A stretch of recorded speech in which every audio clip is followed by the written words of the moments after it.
Good day, Wonder Nurses. I'm Nurse Anne.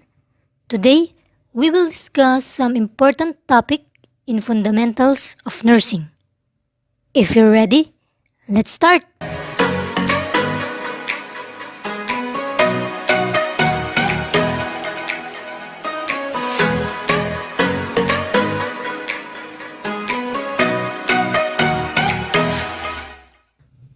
What is nursing? According to the American Nurses Association, it is the protection, promotion, and optimization of health and abilities, prevention of illness and injury, facilitation of healing, alleviation of suffering through the diagnosis and treatment of human response, and advocacy in the care of individuals, families, groups, communities, and population. According to Florence Nightingale, it is the act of utilizing the environment of the patient to assist him in his recovery. Nursing theories. Florence Nightingale. Environmental theory. She identified 5 vital environmental factors: fresh air, pure water, efficient drainage, sanitation, and direct sunlight. Faye Glenn Abdella. 21 Nursing Problems Theory. She modified the focus of nursing from disease-centered to patient-centered approach. Lydia Hall. The 3 C's. Care, Core, Cure model. To care as the primary role of the professional nurse, the core is the patient receiving the nursing care, while cure is the administration of medications and treatment. Hildegard Peplau, Interpersonal Relations Theory. It's about the interpersonal process of therapeutic interactions of a nurse and a patient. Jean Watson, Theory of Transpersonal Caring. Caring is central to nursing practice, and it promotes health better than a simple medical cure. Martha Rogers, Theory of Unitary Human Beings. She defined nursing as an art and science that is humanistic and humanitarian. Dorothea Oram, Self-Care Theory. Focuses on individuals' ability to perform self-care. Imogen King, Theory of Goal Attainment. It is about nurse-patient relationship that involves communication, setting of goals, and work together to achieve it towards a better health. Dorothy Johnson, Behavioral System Model. Patient must have an effective behavior in order to prevent illness and stress. Madeline Leininger, Culture Care Theory of Diversity and Universality, or the Transcultural Nursing. It's about the different culture of every patient that needs to be respected while performing efficient nursing care. Sister Callista Roy, Adaptation Model. An individual is a set of interrelated systems that strives to maintain a balance on a various environmental stimuli.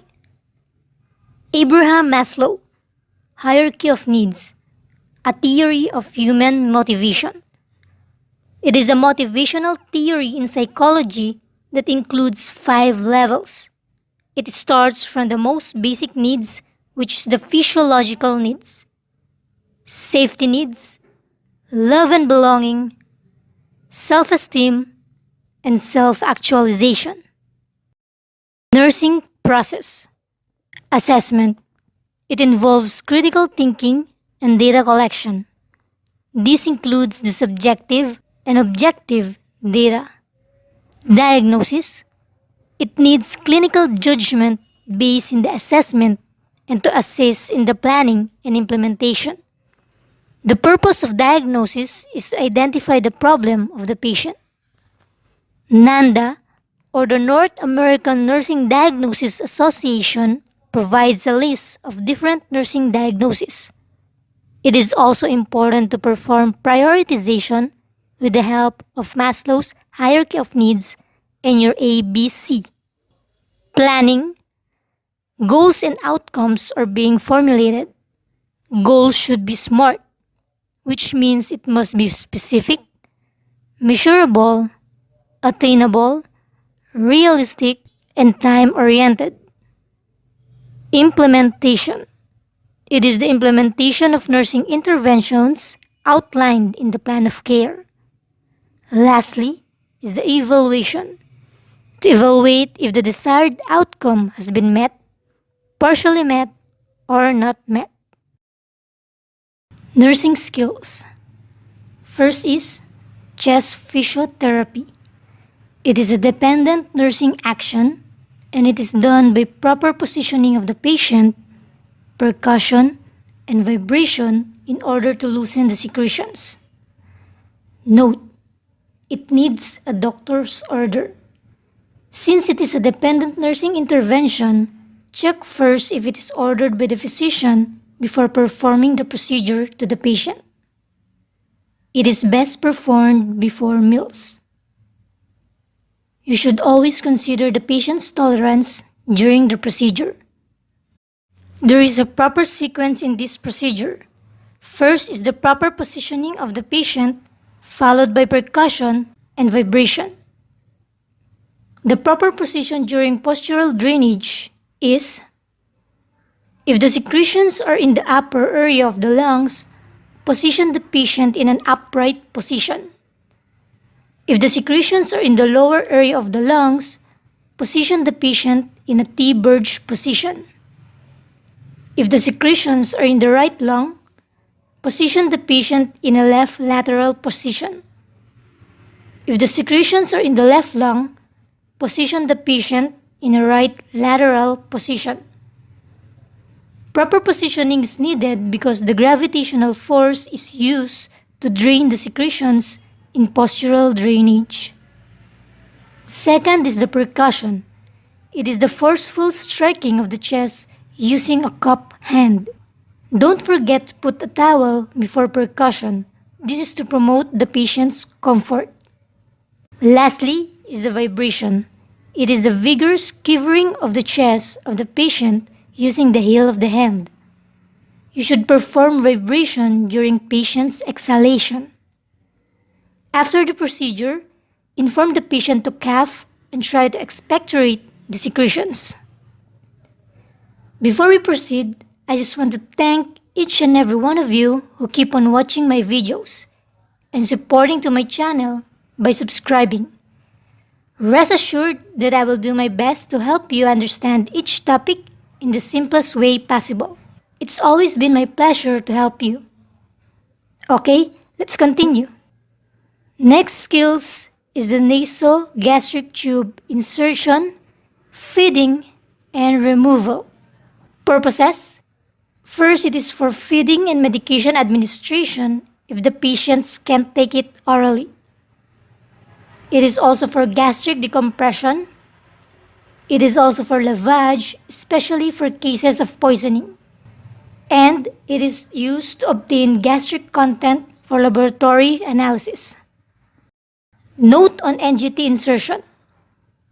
Position during the procedure is high Fowler's with the head hyperextended. Check the proper length.